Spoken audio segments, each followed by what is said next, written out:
The Next Day: Transitions, Change, and Moving Forward. Written and read for you by Melinda French Gates.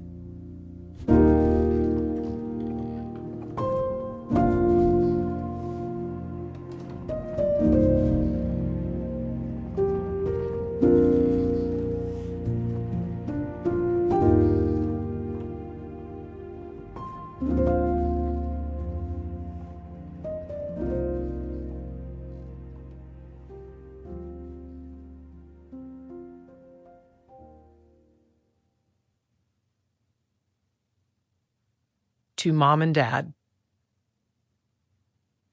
And there was a new voice, which you slowly recognized as your own, that kept you company as you strode deeper and deeper into the world, determined to do the only thing you could do.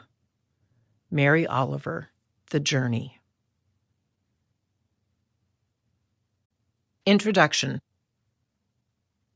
I never expected to be writing a book like this. Then again, there's a lot that's happened in my life over the last few years that I didn't see coming.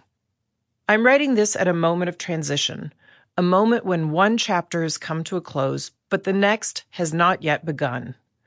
During this time, I've been reflecting on how we stay true to ourselves in seasons of great change and how to move forward when the ground beneath us is shifting. You don't get to be my age without navigating all kinds of transitions. Some you anticipated and some you never expected. Some you embraced and some you resisted. Some you hoped for and some you fought as hard as you could. Maybe you're listening to this audiobook because you're going through a moment of transition yourself. Maybe you're listening because someone you love is. Either way, such a time is coming. No matter who you are, man or woman, young or old, change is inevitable. The good news, though, which I have seen again and again, is that these moments of transition can be important opportunities for discovery and growth, in part because they demand often difficult, but ultimately incredibly valuable inner work. I've organized this book around transitions that were formative in my life. I read about leaving home for college, becoming a parent, losing one of my best friends to cancer, ending my marriage, leaving the Gates Foundation to start a new chapter in my own philanthropy, forming rituals and traditions with my family and friends, turning 60. I recognize that there is much that is unique about my circumstances. I've benefited from a tremendous amount of privilege, and there's no question that has insulated me from some of life's hardships in ways that have limited my perspective.